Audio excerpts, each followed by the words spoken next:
في البدء كان الكلمة والكلمة كان عند الله وكان الكلمة الله.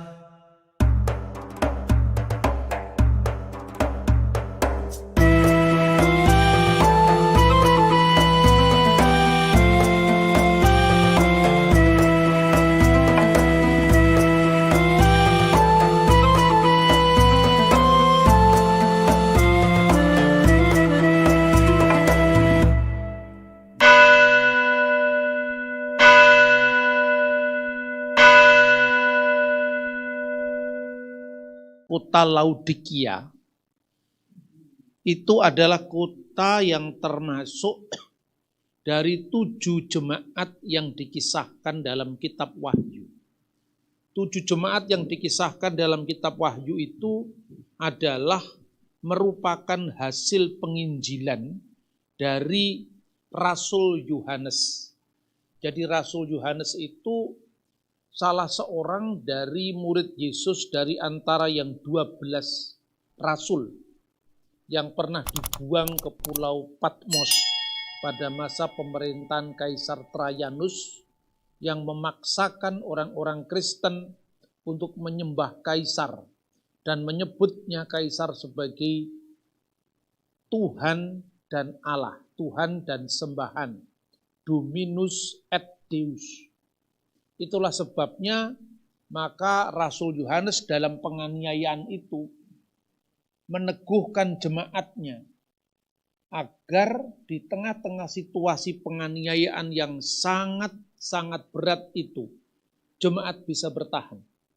Tapi di tengah-tengah situasi yang sulit itu justru Tuhan memberikan kesempatan kepada Rasul Yohanes sampai kemudian dia bisa merintis 7 jemaat yang tersebar di Asia Kecil, dan salah satunya adalah Laodikia yang kita baca saat ini.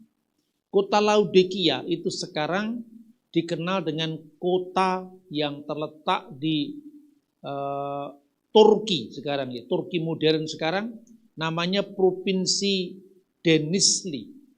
Di sana ada satu reruntuhan dan itu adalah bekas tempat yang dulu disebut Laodikia, namanya Eskihisar.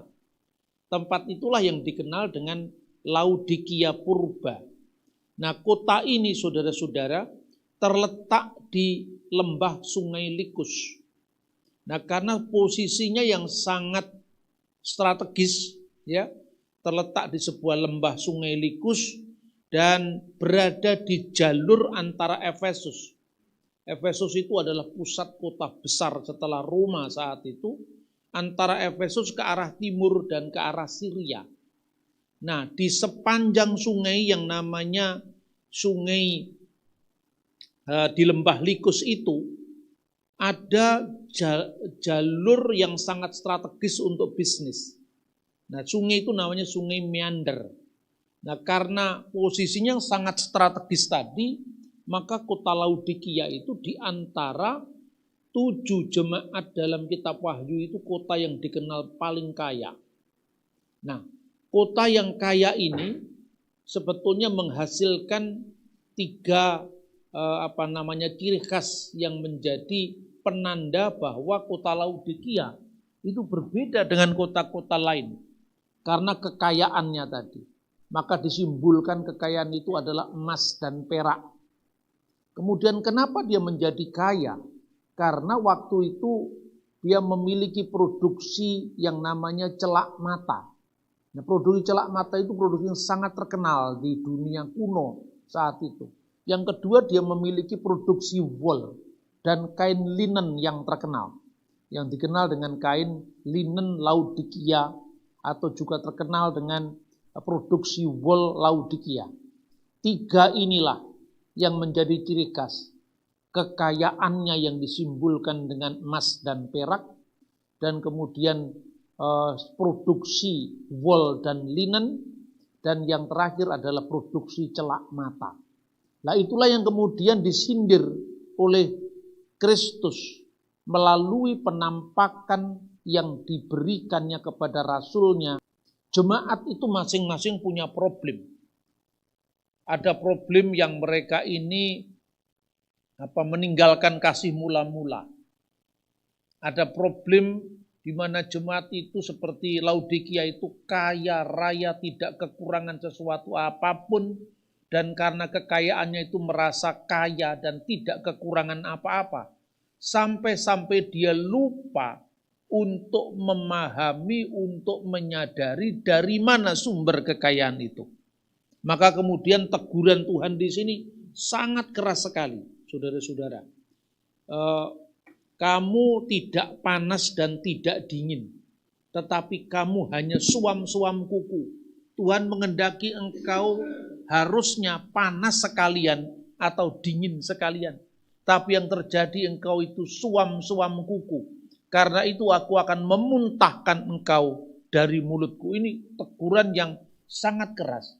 Nah saudara-saudara, letak geografis dari kota Laodikia, tadi dia berada di lembah sungai Likus tadi.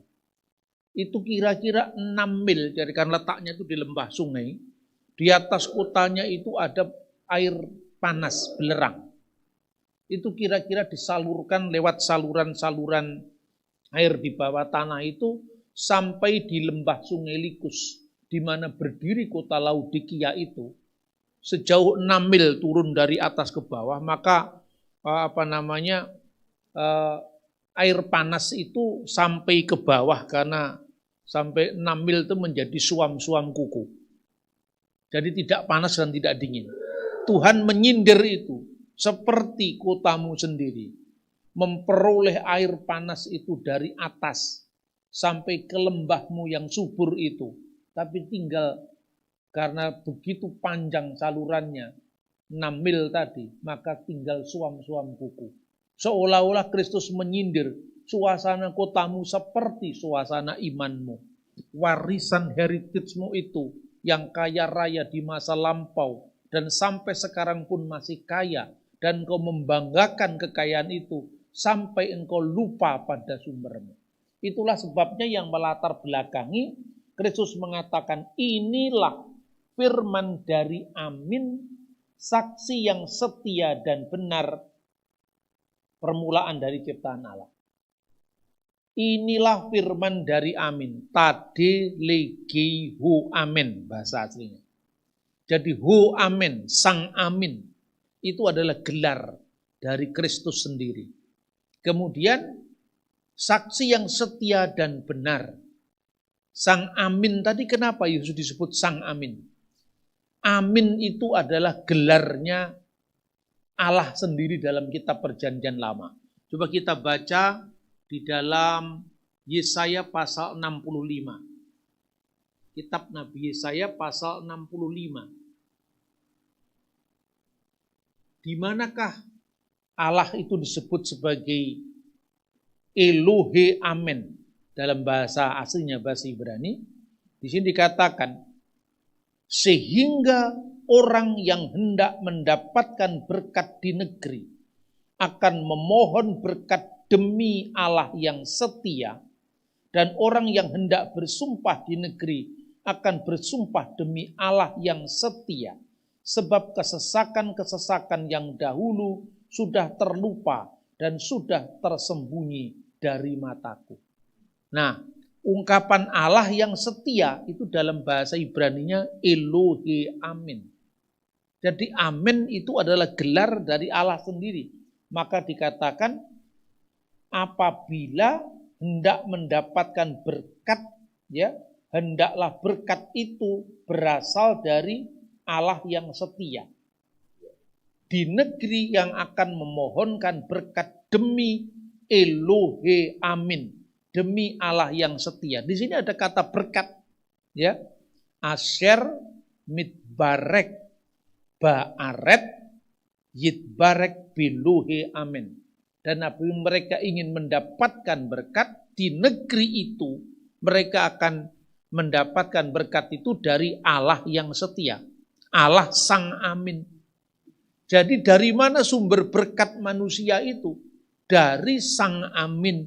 Lah Sang Amin atau Elohe Amin atau Allah yang setia ini bukan suatu kebetulan kalau di dalam kitab Wahyu diterapkan bagi gelarnya Tuhan Yesus Kristus sendiri.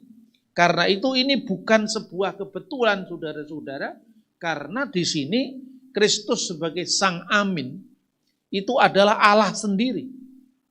Seolah-olah saudara-saudara mau diingatkan oleh jemaat di Laodikia itu. Kamu kaya dan kamu tidak merasa kekurangan apapun. Karena engkau berkata, aku kaya dan aku telah memperkayakan diriku dan tidak kekurangan apa-apa. Itu klaim mereka, ya. Karena orang kalau diberkati, dia lupa. Jadi waktu belum diberkati banyak haleluya. Begitu sudah diberkati haleluya. Ya kan? Karena dia lupa asal-usul itu. Di mata Tuhan seperti apa? Bahwa aku kaya dan aku telah memperkayakan diriku, klaim mereka, dan aku tidak kekurangan apa-apa.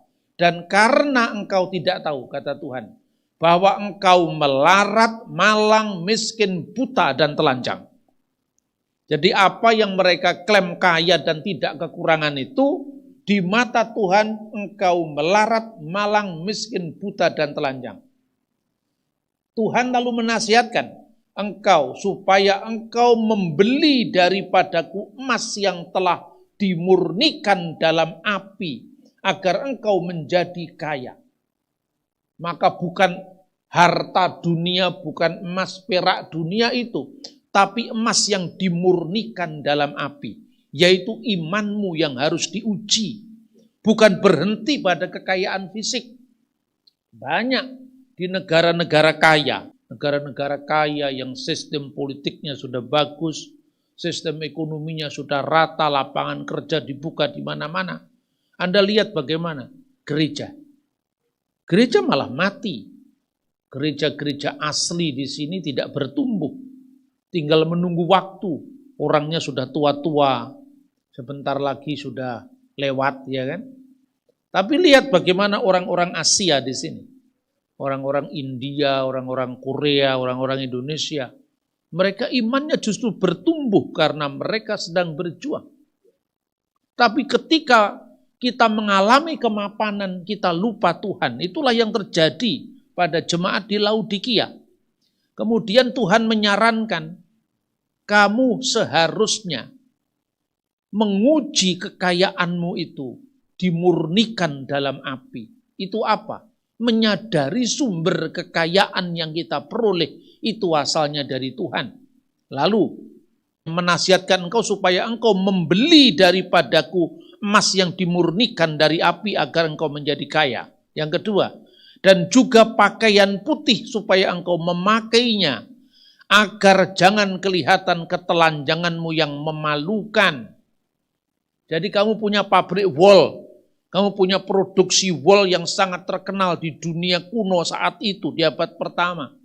Kamu punya produksi kain lenan yang sangat terkenal halusnya di Timur Tengah kuno dengan harga yang sangat mahal. Ini wol dari Laodikia yang berasal dari Laodikia dan itu merupakan komoditi yang luar biasa saat itu. Tapi di mata Tuhan, engkau harus menggunakan pakaian putih untuk menutupi ketelanjanganmu yang memalukan. Dan lagi minyak untuk melumas matamu supaya engkau menjadi melihat. Itu menyindir apa? Pabrik celak mata tadi. Apakah itu yang kamu tonjolkan? Maka Tuhan akan memberikan melumas matamu supaya engkau dapat melihat bahwa sumber berkatmu itu asalnya bukan hanya dari kerja kerasmu, tetapi dari Tuhan yang memberikan engkau sehat, yang memberikan engkau kekuatan, yang memberikan engkau kesempatan untuk engkau merealisasikan keinginan-keinginanmu.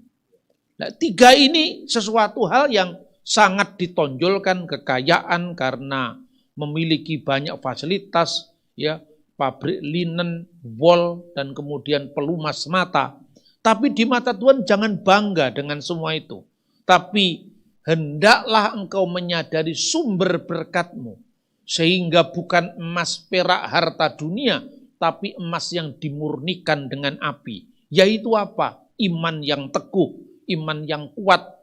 Kemudian Tuhan memberikan engkau pelumas matamu supaya engkau melihat dengan mata batinmu, mata imanmu, bahwa di balik semua suksesmu secara duniawi ini, ada Tuhan yang sedang berperan dalam kesuksesan itu.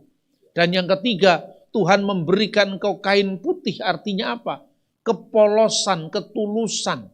Itulah yang mula-mula engkau diberkati, dan sekarang di mana itu? Nah, ini luar biasa, saudara-saudara. Kemudian Tuhan menyatakan kasih-Nya. Siapa yang kukasihi, kutegur dan kuhajar. Bukan hanya ditegur tapi dihajar. Dan saudara tahu bagaimana akhirnya 7 jemaat itu. Punah semuanya. Itu tegurannya nggak dihiraukan. Anda lihat kemudian Turki sekarang. Ini dulu adalah istilahnya apa ya? Pusatnya Asia, Turki itu makanya disebut Asia kecil. Sebelum Injil menyebar ke Asia jauh, Asia Tenggara, Asia yang lain, Turki itu menjadi pusat kekristenan setelah Yerusalem. Jadi kita tahu jemaat pertama itu kan di Yerusalem. Jemaat yang kedua di mana? Di Antioquia. Dan Antioquia itu adalah pangkalan pertama misi Injil ke arah barat dan ke arah timur dan selatan. Itulah yang namanya Antioquia. Yang kemarin itu baru ada gempa itu.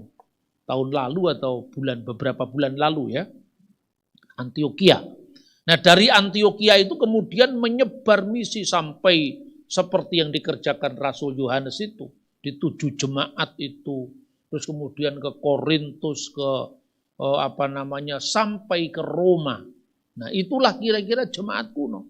Nah saudara-saudara, kemudian Tuhan selalu mengingatkan supaya mereka bertobat. Bertobat dari klaim kekayaan itu. Bertobat dari seolah-olah dia tidak butuh Tuhan. Sebab kalau orang sukses, ya lupa lagi. Ya mungkin dulu dia rajin ke gereja karena doanya belum dijawab. Tapi begitu doanya sudah dijawab ya alasannya ada saja. Ya, nah itu yang terjadi dari hal yang kecil seperti itu akan muncul. Dan kita tidak main-main ini. Bukannya belajar dari orang per orang, tapi belajar dari pusat gereja yang dulu menjadi pusat peradaban. Hancur berkeping-keping. Ini yang seharusnya kita pelajari dari 7 jemaat itu kenapa punah. Nah, masa kita mesti mengulang lagi sejarah hilangnya 7 jemaat itu dengan suam-suam kukunya gereja di Eropa, gereja di negara-negara barat. Ya, kalau Tuhan abad ini mengizinkan Asia menjadi pusat dari Injil, maka Anda adalah bagian dari bagaimana mengembangkan Injil dari Asia sampai ke ujung bumi. Karena peran ini rupanya sedang bergeser. Banyak gereja-gereja yang sekedar jadi peninggalan budaya menjadi sebuah heritage yang harganya secara finansial mahal. Tapi sekarang banyak jatuh ke tangan masjid. Karena mereka lebih militan daripada orang Kristen yang ternyata suam-suam kuku. Maka Tuhan mengatakan, engkau panas sekalian, engkau dingin sekalian, jangan suam-suam kuku. Kalau kamu suam-suam kuku akan dimuntahkan dari mulutnya. Itu teguran yang luar biasa keras. Bukan sekedar ditegur tapi dihajar. Tapi apa berkat yang dijanjikan? Lihat aku berdiri di muka pintu dan mengetuk. Tuhan selalu memberikan kesempatan. Dia berdiri di depan pintu kita ketika ya gerejanya, ketika umatnya justru sudah melupakan dia karena sudah merasa cukup, sudah merasa kaya. Di mana Tuhan menangisi klaim kekayaanmu itu. Karena di matanya engkau melarat, miskin, buta, dan telanjang. Jikalau ada orang yang mendengar suaraku dan membukakan pintu, aku akan masuk. Kita harus mendengar suara Tuhan yang selalu mengetuk. Dan kita akan membukakan pintu. Lalu aku akan masuk mendapatinya dan aku akan makan bersama-sama dengan dia dan dia bersama-sama dengan aku. Jamuan makan itu di wilayah peradaban kuno itu adalah sebagai simbol bahwa kita ini keluarga besar. Agak mirip sama orang Batak, tapi enggak mirip-mirip beneran. Orang Batak itu beda dengan orang Jawa. Kalau Anda dijamu makan di orang Batak, kalau makanmu tidak sampai bersuara itu kurang semangat makannya. Tapi kalau orang Jawa, makannya harus pelan-pelan, sampai bunyi kecap mulutnya tidak terdengar. Kalau setelah makan sendoknya harus ditaruh tapi tidak boleh terbuka terus, tapi sendoknya harus tengkurap begini, artinya sudah cukup. Sebab kalau sendoknya masih terbuka, itu serakah. Masih mau makan terus, itu loh kira-kira. Budaya itu masing-masing beda, tapi di Timur Tengah, budaya makan itu adalah budaya menghormati tamu. Budaya menyambut orang lain seperti keluarga besar. Jika engkau sudah makan di rumahnya, berarti engkau adalah bagian dari keluarganya. Bayangkan, kita dianggap keluarganya Tuhan luar biasa. Aku mengetuk pintu dan siapa yang mendengar suaraku dan membukakan pintu, aku akan masuk mendapatinya dan aku akan makan bersama-sama dia. Akan menjadi keluarga besar Tuhan. Itu luar biasa. Kita ini siapa? Dianggap keluarga besar Tuhan. Seperti Abraham menjamu tamunya yang mereka bertiga itu yang menyimbolkan ketritunggalan ilahi. Para malaikat yang bertamu kepada Abraham itu. Menyambut tamu itu luar biasa untuk urusan orang Timur Tengah. Apalagi makan bersama-sama dia. Sudah, tidak ada jarak lagi. Kita ini keluarga besar. Kita dianggap sebagai keluarga kerajaan Allah apabila engkau membuka pintu rumahmu dan menyambut Yesus masuk ke dalamnya. Tidak hanya itu, berkat itu masih disambung lagi barang siapa menang. Jadi ketika orang sudah menjadi keluarga Allah, dia adalah keluarga yang menang. Dia akan ditambahi bonus, kududukkan bersama-sama dengan aku di takhtaku seperti Yesus sendiri duduk di atas takhta Bapaknya. Terakhir dari pesan Tuhan kepada jemaatnya itu, siapa bertelinga hendaklah mendengar yang dikatakan Roh kepada jemaat-jemaat. Nah, oleh karena itu, dari latar belakang apa yang saya uraikan tadi, kita kembali ke pasal 3 ayat 14. Inilah firman dari Amin. Kenapa Yesus disebut Amin? Karena Yesus adalah sumber berkat. Mengapa? Karena Yesus itu firman Allah. Amin. Pada mulanya adalah firman, dan firman itu bersama-sama dengan Allah, dan firman itu adalah Allah. Itulah Yesus sebelum kedatangannya ke dunia. Praeksistensi Sang Kristus. Kemudian, ayat 3, segala sesuatu dijadikan oleh Dia. Dia di sini tidak merujuk pada kemanusiaan Yesus setelah datang ke dunia. Karena ini in the beginning was the word. Pada mulanya, itu pada awal mula, artinya tidak diawali oleh waktu. Sang firman sudah ada. Firman itu bersama-sama dengan Allah. Dan karena tidak ada lebih dari satu Allah, maka firman itu sendirilah Allah. Segala sesuatu dijadikan oleh Dia, oleh firman. Dan tanpa Dia, tanpa firman itu, tidak ada sesuatu pun yang jadi dari segala yang telah dijadikan. Lah firman itu menciptakan segala sesuatu, saudara-saudara. Dari tidak ada menjadi ada. Berfirmanlah Allah, jadilah terang. Terang dulunya kan tidak ada. Maka terang itu pun jadi, terang menjadi ada. Dari tidak ada menjadi ada. Dalam konteks implikasinya pada jemaat itu. Dari engkau tidak punya apa-apa, menjadi punya apa-apa.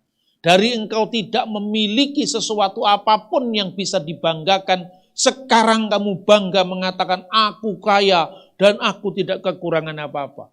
Itu dari mana? Dari Allah. Allah menciptakan segala sesuatu melalui apa? Melalui firman-Nya. Makanya kalau Allah disebut Elohe Amin, siapapun yang mau mendapatkan berkat, hendaklah mendapatkan berkat dari Be Elohe Amin, demi nama Allah Sang Amin, Sang Setia. Maka Kristus disebut Sang Amin. Kalau saudara-saudara membaca kitab Perjanjian Baru dan Perjanjian Lama tentu sebelum Perjanjian Baru, semua nabi-nabi itu kalau berdoa, aminnya selalu di belakang. Betul apa tidak? Jadi demikianlah Tuhan, doa kami yang jauh dari sempurna kami panjatkan di dalam nama Kristus. Amin. Aminnya kan di belakang. Kenapa amin selalu di belakang? Karena kita bukan pemilik kepastian. Kita hanya memohonkan kepastian. Siapa yang memiliki kepastian? Ya Sang Amin sendiri. Tapi kalau Yesus, nabi apapun, sebesar apapun, Daud berdoa di Mazmur, aminnya di belakang. Karena Daud bukan penjawab doa. Musa, Abraham bukan penjawab doa. Tetapi Yesus selalu bersabda, aminnya di depan. Bahkan sering diulang. Itulah yang sering katakan dalam Perjanjian Baru diterjemahkan dalam bahasa Indonesia, sesungguhnya. Kata sesungguhnya itu bahasa aslinya amin. Sesungguhnya aku berkata kepadamu. Amin amar ana lechon dalam bahasanya Yesus, bahasa Aramaik atau bahasa Yunani, amin lego umin. Yesus mengatakan amin amin lego humin prin abram genestai ego eimi. Amin amin aku berkata kepadamu, sebelum Abraham jadi aku sudah ada. Aku sudah ada sebagai apa? Sebagai pada mulanya adalah firman, dan firman itu bersama-sama dengan Allah, dan firman itu adalah Allah. Jadi saudara-saudara kalau membaca Alkitab dengan konteks sejarah, konteks geografis, bahasa asli yang diucapkan Yesus, sejarah gereja mula-mula, clear sekali. Ya. Tapi kalau kita hanya membacanya sekilas, itu seolah-olah dihubung-hubungkan saja. Makanya saudara-saudara, saksi yang setia dan benar. Karena itu adalah gelarnya Allah. Lalu permulaan dari ciptaan Allah. Nah ini, Lembaga Alkitab sekarang sudah menerbitkan Alkitab terjemahan baru edisi 2. Nah, kenapa Alkitab direvisi? Yang direvisi bukan teks aslinya. Ini banyak orang salah paham dan berpaham salah. Alkitab setiap tahun direvisi. Masa firman Tuhan direvisi? Yang direvisi terjemahannya dul, bukan aslinya. Aslinya tidak pernah direvisi. Wong teksnya itu mulai dari abad pertama akhir sampai sekarang masih ada kok. Yesuslah Sang Amin. Sang firman, karena dari firman Allah itu diciptakan yang tidak ada menjadi ada. Makanya kemudian oleh Lembaga Alkitab, kata permulaan dari ciptaan Allah itu ngambang maknanya. Karena bahasa aslinya itu adalah tadei legi ho amin. Inilah firman dari Sang Amin. Kemudian dilanjutkan saksi yang setia dan benar. Lalu arkes ketisios tuteu. Arkes ketisios tuteu. Arkes itu artinya mula-mula. Tapi mula-mula itu artinya bukan sekedar permulaan dalam urutan waktu. Tapi bisa bermakna permulaan dalam urutan kehormatan. Kalau dalam terjemahan King James, the beginning of the creation of God. Maka dalam terjemahan lain, the ruler of the creation of God. Dia adalah pimpinan dari segala yang diciptakan Allah. Dia tokoh, dia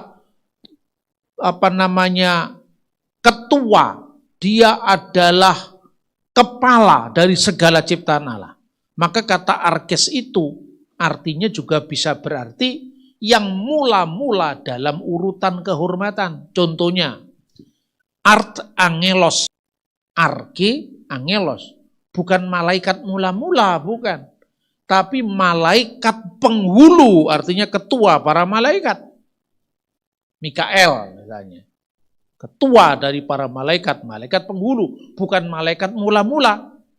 Tapi juga bisa berarti permulaan urutan kehormatan, juga bisa berarti permulaan urutan waktu, arkeologi.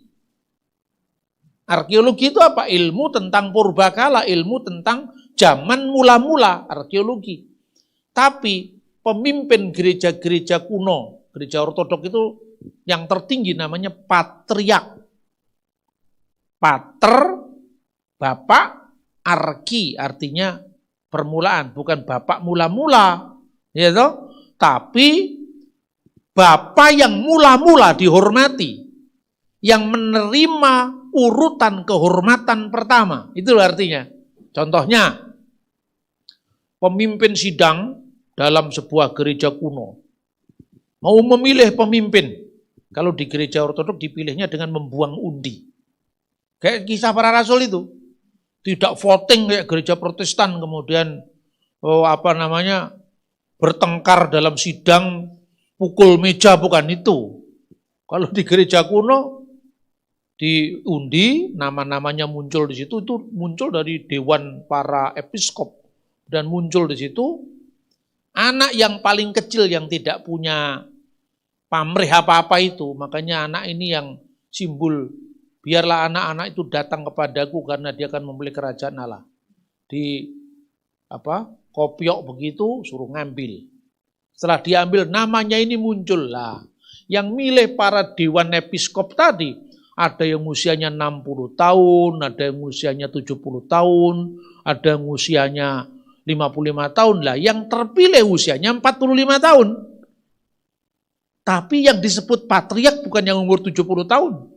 Yang disebut patriark bukan umur 60 tahun, tapi umur 45 tadi. Lah ini bukan urutan waktu, tapi urutan kehormatan. Makanya disebut the ruler of the creation of God dalam terjemahan NIV. Tapi kalau diterjemahkan beginning juga tidak salah. Diterjemahkan permulaan juga tidak salah. Tapi bukan permulaan urutan waktu seperti tafsir saksi Yehova. Gitu loh. Kalau saksi Yehova kan ini buktinya permulaan dari ciptaan Allah. Berarti Yesus itu ciptaan mula-mula. Lah kita ciptaan kemudian. Pangkatnya sama, hanya dia lebih senior katanya gitu. Itu saksi Yehova itu. Tafsiran Arius itu. Tapi kalau Alkitab kita baca dengan benar konteksnya tadi. Maka di sini lembaga Alkitab menemukan kata yang lebih pas untuk Iseos tuteu, yaitu sumber segala ciptaan Allah. Ini Alkitab terjemahan terbaru ini pas. Sumber, kenapa diterjemahkan sumber? Segala ciptaan Allah. Sumber dari semua ciptaan Allah. Karena apa? Karena firman itu kan sumbernya. Jadilah terang, maka terang itu jadi. Jangankan hanya kekayaan emas perak kita, aset kita, properti kita. Langit dan bumi itu sumbernya dari firman Allah. Emas perakmu yang kamu banggakan, hai orang Laodikia. Pabrik wol dan linenmu yang kamu banggakan, hai orang Laodikia. Atau pabrik celak matamu yang terkenal itu tidak ada apa-apanya. Oleh firman Tuhan langit dijadikan, ini langit planet semua dijadikan firman Tuhan. Ya kan? Dan oleh nafas dari mulutnya yaitu Roh Kudusnya, segala bala tentara langit dan bumi itu dari tidak ada menjadi ada. Apalagi hanya kekayaan kita, dunia seisinya keberadaan ini asalnya dari Ho Amen, dari Sang Amin. Saksi yang setia dan benar, sumber dari ciptaan Allah. Karena semua ciptaan itu asalnya dari jadilah maka jadi. Itu karena Sang Firman. Itulah Yesus Kristus yang kita imani. Amin. Aminnya selalu di belakang. Karena kita mohon kepada Tuhan. Tapi kalau Yesus, amin, amin, aku berkata kepadamu. Kalau di gereja Koptik, di gereja Mesir sana, itu bacanya dengan nada mutlak. Ya. Itu dikatakan al-haqqo, al-haqqo, sungguh, sungguh, dengan tekanan yang sangat kuat. Al-haqqo aqulul lakum qabla ayyulada Ibrahim annaka inu al-mastulillahi daiman. Sesungguhnya aku berkata kepadamu, sebelum Abraham jadi aku sudah ada. Yesus sebagai Sang Firman sudah ada sebelum Abraham. Yesus sebagai Sang Firman sudah ada sebelum langit, bumi, laut, dan seisinya ini ada. Karena segala sesuatu diciptakan oleh firman Allah. Amin. Kiranya firman Tuhan ini meneguhkan iman kita. Barang siapa bertelinga, hendaklah mendengarkan apa yang dikatakan Roh kepada jemaat-jemaat. Tuhan memberkati kita. Amin.